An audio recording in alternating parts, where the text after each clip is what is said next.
Você quer uma dica de como enxergar sem óculos? Isso se você usa óculos, claro, porque se você não usa, isso vai servir principalmente, na verdade, se você quando perde o óculos fica procurando igual a Velma do Scooby-Doo, ou às vezes seu olho tá cansado, tá meio difícil de você enxergar algumas coisas que são muito pequenas ou estão um pouquinho longe. E não, você não vai precisar de uma lente, você só vai precisar da sua mão.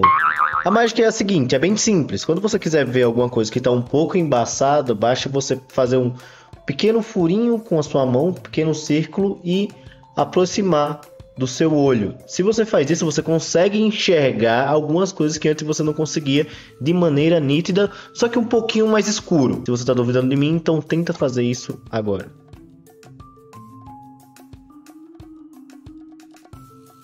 Para você entender o que está acontecendo, na verdade é porque o nosso olho ele funciona como uma lente. Uma lente ela vai focar objetos em determinado ponto. Se o olho não tivesse essa lente, a luz que estaria entrando, ela não ia focar em nenhum lugar e você só ia ver embaçado. Quando dá alguns problemas, a gente precisa usar óculos, a gente corrige essa distância focal, basicamente, para que você possa focar objetos que às vezes você não enxerga de muito longe por conta do seu olho e às vezes você não enxerga de muito perto. O que acontece quando você tem uma pequena fenda é que os raios de luz que vão passar por lá são poucos, então você vai inibir alguns raios de luz que estariam indo para outras direções. E por uma fenda pequena, como são poucos e estão indo em determinadas direções, eles têm uma facilidade maior de focar de maneira nítida em determinado lugar. Nesse caso, no fundo do seu olho, para que você consiga enxergar alguma coisa. Só que diferente das lentes que utilizam da geometria para refratar a luz que está chegando nela e assim você fazer o ponto focal em algum lugar, essa fenda ela vai lidar com a diminuição de luz que está entrando para você ter esse foco mais nítido. Então por isso que quando você faz, você vai ver as coisas um pouco mais escuras